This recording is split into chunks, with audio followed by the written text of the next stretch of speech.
Hello and welcome to the show.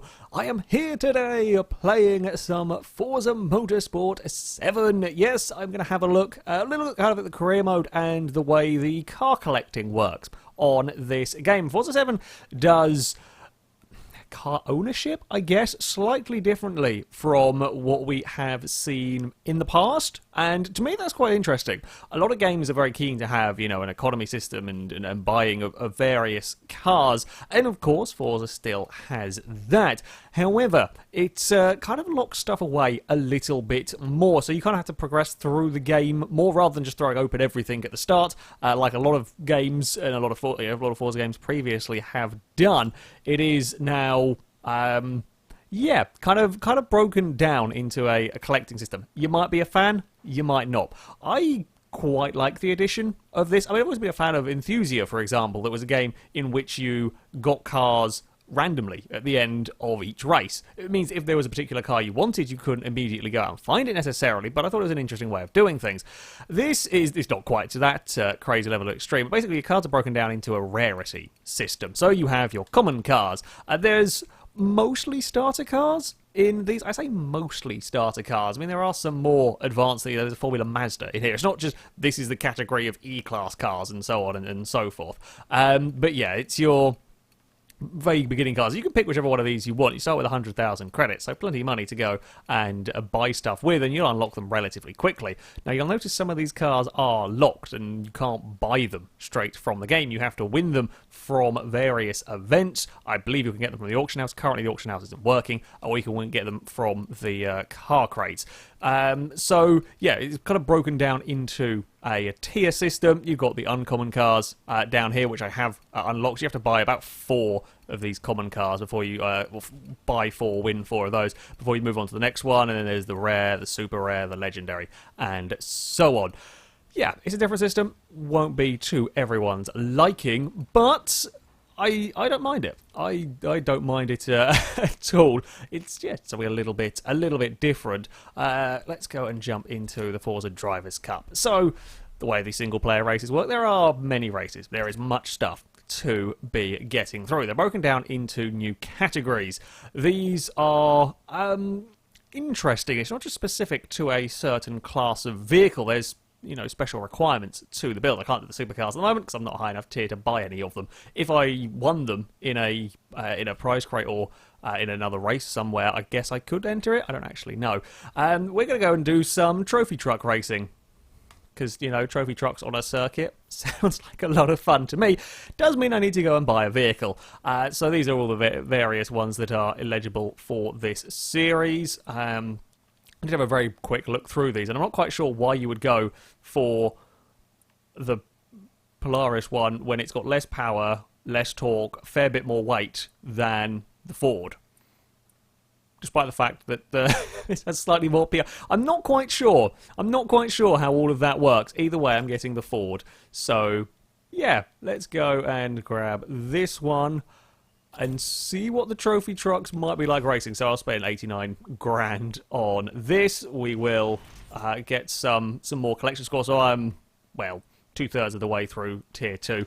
I haven't been playing for too long today, so it's not like it's massively difficult to get through and to get the cars required to level up. Oh, this is not going to be a game. No. I've just seen where you want me to. That's mean. That is mean and unnecessary punishment. You wanted to go to Alps, the circuit that's really quite good for high-speed, high-grip cars. And we're in a. Well, there we go. This is going to be interesting. While it loads, is the bloody long loading time, I'm afraid. Upgrades. If we head to the upgrade shop now, because I bought this while I was in the menus, it will kind of homologate to the car, i.e. auto-upgraded it to the right class. We'll just have a quick jump look at tyres. For example, it'll tell you what compound of tyres you are allowed to be running. In this case, we can only run stock tyres. We can only run 315, so we can't go for any bigger tyres. Now, when you come to multiplayer, when you come to single player, if you want to do the free play stuff outside of this career mode, you can set whatever restrictions you like. Doesn't matter. You can run crazy cars till your heart's content. But when you're racing in these career mode races, you will be restricted to a certain sort of certain sort of build. Now, we've actually got a little bit of PI we can play with, although the brakes are already installed on the truck. Can we get any weight reduction in? Oh, the weight reduction, again, is already in the truck. You know what, I'm just going to leave it for... leave it. By the looks of it, it's pretty... oh yeah, we can't have any more power than 850, of course. This is the most powerful vehicle that can go in the class. How much power does this truck get? Okay, probably over 1,000. That sounds perfectly safe. That sounds like nothing could possibly go wrong. Maybe I should put some aero on the vehicle. I can't actually see what the hell that does. Oh, is there a wing on the top? I've got some glare going on my TV, and I can't actually see what's quite happening at the top of the truck. So you'll have a better idea than me. I'm going to buy it, and then we'll see what it looks like when we're done. Oh, is it? Oh, it's just the light bars at the top, I think. Cool. We'll illuminate everywhere we go. We should be ready to get into the racing now. So, another thing that is back for the career, and again, these can be done at any point kind of when loading up these races. You can have the mod cards. These will... excuse me. Look, I'm doing the commentary. Whoever is talking over me, go away. Yeah, these are various... cards, various challenges, if you like, that will give you increased credits, increased XP. I never really used them much in Forza 6. I will probably immediately forget about them in 7. But there is plenty of stuff here to be using. I mean, hell, a lot of these are stuff that I do anyway, so it doesn't really make a huge amount of difference. But things like this, for example, get extra XP or extra money if you perform a certain task, in this case, doing drafts. My best guess is when it comes to the Forza-thon events, not that they're out yet, I don't know when they're kicking off, but things like these challenges will be stuff to try and complete to perhaps win cars and win various awards. They also have a specific number of uses, so I'm going to stick the XP one and just vague hope that I might be near leveling up. I don't remember. We'll gain some extra XP. You can only use it once, that particular card, but you know, never mind. Right, let's get into the racing, shall we? Look at all of that lovely snow that we should probably be racing the trophy truck over, rather than around a really, really, really high-speed circuit. I mean, this will be a good test for the lean physics of these trucks. I might be slightly better off. Oh, I've got a rear-wheel drive. Oh, this might go interesting. Oh, it's a bit slippy. Just a smidge. Just a smidge on the oversteery side. Are my rear tyres warm now? Have we nicely toasted the rear tyres? Okay, so there's a different number of AIs depending on what category you're racing in. A lot of the previous stuff I've been doing, I've had 24. This is the first time I've actually seen less than 24, but fair enough. Probably the safe option. Let's be honest. This is quite slidey. This is really slidey. This is really, really, really slidey, actually. I wasn't doing a drifting video. I didn't intend. This is an absurdly oversteery truck. I think this was more planted on the dirt. In fact, it probably would be. The tyres on this are, I guess, off-road tyres?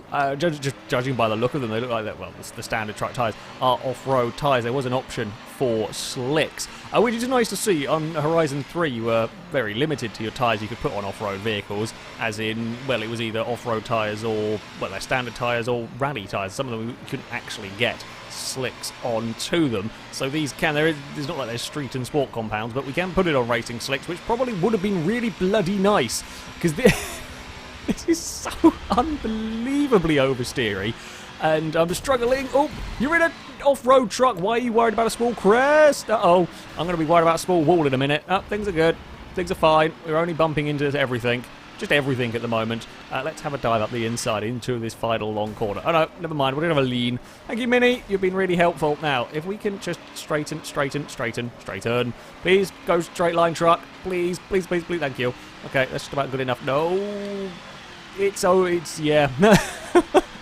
I thought this will be a silly bit of fun. We'll go race trophy trucks, and this is actually a lot more difficult to drive than I say a lot more difficult to drive. It's not twitchy. It's not wiggling a wheel around in the air, and it's not snappy oversteer. It's just, we're all going to try to go 3 wide. Oh, there might be space for 3 of us. Please give me room on the outside. He actually was giving me pretty decent room. The AI, I am, impressed with on Forza 7 in general. They are a lot less derpy compared to the driver tires. Not completely. I have still seen them do some weird things at Spa in a practice race. I was messing around with something. I had an AI go up through Eau Rouge. It went over the top at Radion, just got on the brakes for no reason and caused a big crash.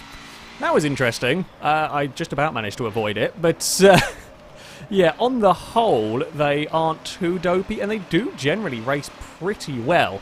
At times, they are a little bit set in their way. Sometimes they won't always recognise that you are there, but they do tend to give you space when you do something ambitious, and they're not quite the crazy dive-bombing lunatics that we have seen in sort of Forza 5, to an extent in Forza 6. Forza 6 they were better. But yeah, these guys are good fun to race against. They tend to put up an okay fight. It depends on the circuit. I think that's more down to me, though. Some tracks, like I drove around Long Beach, and whoa, okay, I thought I was going to be able to fit through that gap. I couldn't. Yeah, went around Long Beach and absolutely mullered the AAs. I'm going to overtake Johnson. It might be the first time I've ever done this legitimately. Well, we've crashed into Johnson, so that's about accurate so far. Come on, we've got to get past Johnson before the end of the race. Oh, bugger, bugger, bugger. We're going sideways again. God damn. Find some grip, please. Look, Johnson is getting... Well, that's more accurate representation of me. This is Johnson. Come back. I want to get at least a better position than 8th in my first race of this this championship. We always crash into Johnson again. Can we get up the inside here? Or I would perhaps like slightly longer career mode races. Now, I don't know what happens further on in the career. As you saw, I was only in the first little section, the first sort of cup mode, if you will. There is a lot more to unlock. We may well see endurance races further down the line. As it is, everything is fairly... gonna have a big wobble there. Oh, still wobbling. Well, I say wobbling, still sliding. Everything's been relatively short. And to be honest, it can be quite difficult. Even if you are far and away the quickest vehicle on the track, it's actually quite difficult sometimes to make your way all the way through the field. Now, as I said, there are various mod cards, I think, that might change your grid position and that sort of stuff if you want to play around with them. If not, you might have to hope for a lucky race, or, you know, try a different vehicle, try a different build, and so on, or just drive better. You know? there is always that option. Difficulty-wise, as I said, AIs can be a little bit all over the place, but I think I'm going to chalk that down to my inexperience here more than anything else. Now, can we get past? They're likely to have a lift at the top of that crest, so I will fly up the inside. That's going to be a 5th place. Can I get a 4th? Probably not, because I have got very little control coming into this final corner. We might go for a little bit of a argy-bargy our way past. Nope, it's not going to work, because I think he's going to get me. Oh, careful with the throttle this time. Don't be a moron. Don't spin the wheels too much. Okay, spinning the wheels too much. Ah, I had to get on it because he was accelerating away and he did a better job than me. I'll take 5th place. And again, that's an exciting for a career mode race, for a single player race. It was good fun. It was, close battling. I had possibilities of getting a bit better, a bit higher up through the through the order. I got fastest lap of the race. Another lap, maybe 2, if I got stuck too much in traffic, could potentially have got to the front of that field. But yeah, it throws up some fun racing. And these, championships are done over the course, or these cups, I can't remember what they're called now, career mode essentially, it's done over a series of 4 races. So for that one there, example, I got 80 series points, I think is what it is called. And yeah, you earn those over the course of the 4 races, and at the end, a winner will be decided. Now, you don't have to win every championship to progress. As you can see at the bottom, I've got progress towards the Seeker Championship, which is the next tier, if you like. And yeah, I haven't won either of the 2 series I'm running. I got 2nd and a 4th, if I remember rightly.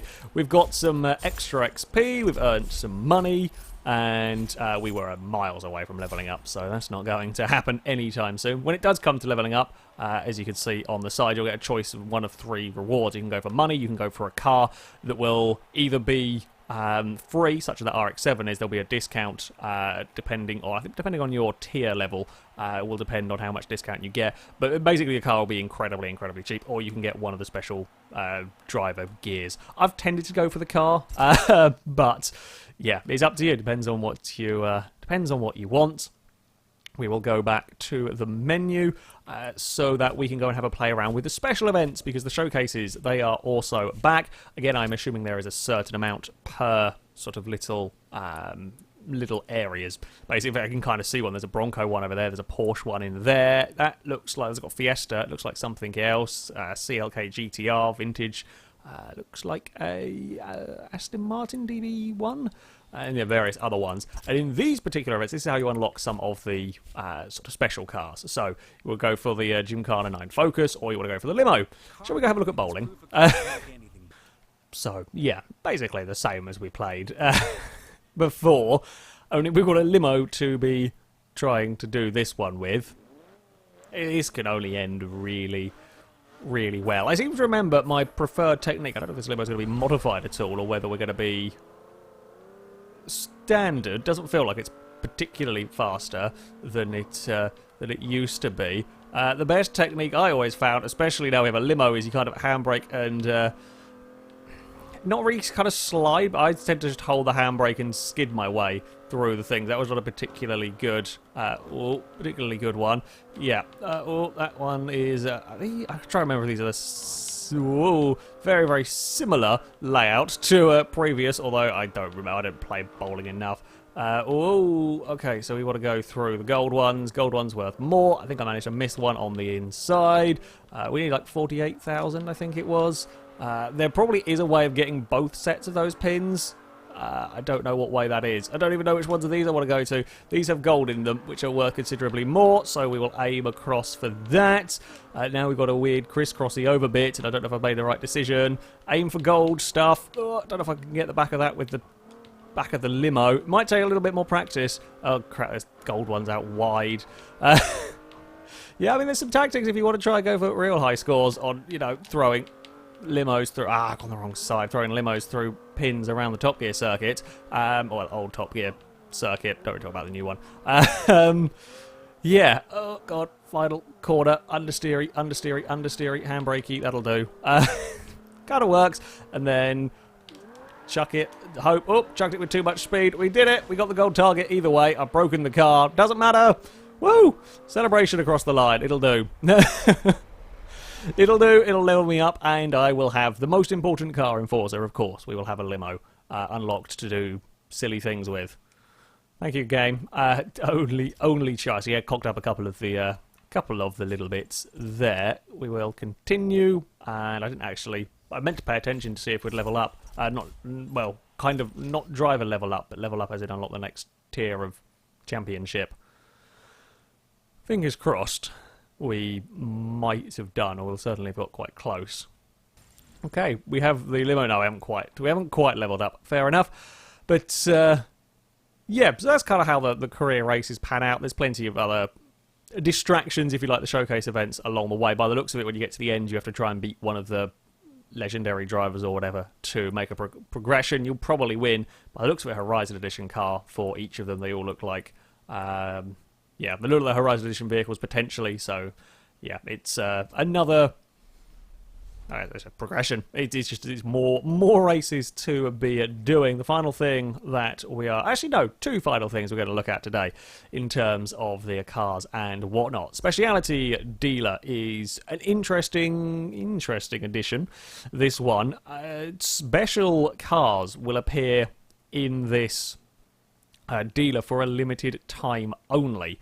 I don't know if these are, if they'll appear when you hit a certain level, whether it's randomized across everyone. I don't quite know how it works, but these vehicles will turn up here. So, for example, the MX-5 Super 20 turns up. Now, these aren't too bad in terms of price. They're not like 20 million each. The Falcon's only 52,000. The Nismo GTR is quite expensive, but you would expect it to be. You can only buy one of these as well. Once they turn up, you can't stockpile a whole bunch of them. I assume if you don't, if a car doesn't appear for you, or you miss buying something, you forget about something, you can get them off the auction house, and again, can probably win them from the various crates. I personally kind of treat it like the good old used car lot from the old Gran Turismo games. Many times you would go there hoping to find something interesting. Yeah, maybe you won't find quite exactly what you're looking for, but it's just doing things a little bit differently. Again, 12 days is not exactly too bad or a time either to get the money you might need to buy one of these cars if, a certain vehicle that you want and so on appears. I don't know how regularly they're going to be changed and how regular it'll be that stuff will be added to it, but there we go. That's another thing that we have.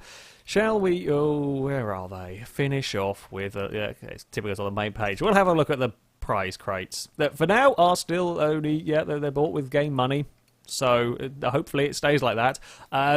Having the Ultimate Edition, you'll get VIP, and that will give you these particular crates. I don't actually know what comes in these, so I thought we'll save these and open them up. Well, okay, thank you. I don't know if this is a fixed, like you're guaranteed to get, by the looks of it, probably guaranteed to get all of the same things, but there we go. So I've got a Horizon Edition car.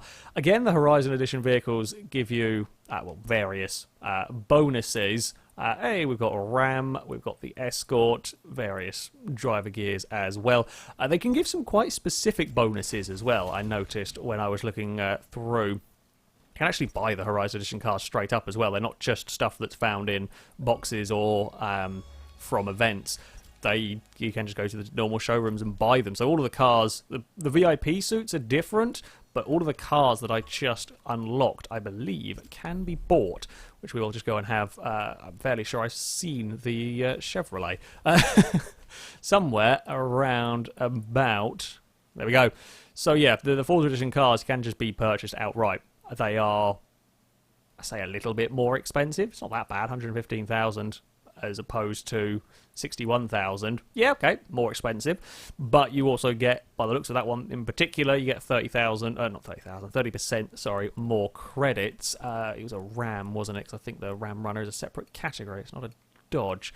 Because that one there was the one that I saw. Yeah, here we go. So the Ram Runner, you get 30% more credits. You also gain massive amounts for XP by using the Test Track Airfield. Now, why particular there, I don't know, but there are some quite specific ones. So if I'm going to do a race around that circuit, want to try and level up quickly, you know, get the right vehicle track combination, and you are sorted. So, yeah, that's that's how these are going to work in Forza 7. The good old Renault, notorious for breaking down continually. Hopefully the gearbox will be more reliable than the one that I am currently experiencing in F1 2017. Yeah, it's a quick look at the car collecting aspect, a little bit single player, and so on, of Forza 7. I thank you very much for watching, and until next time, goodbye.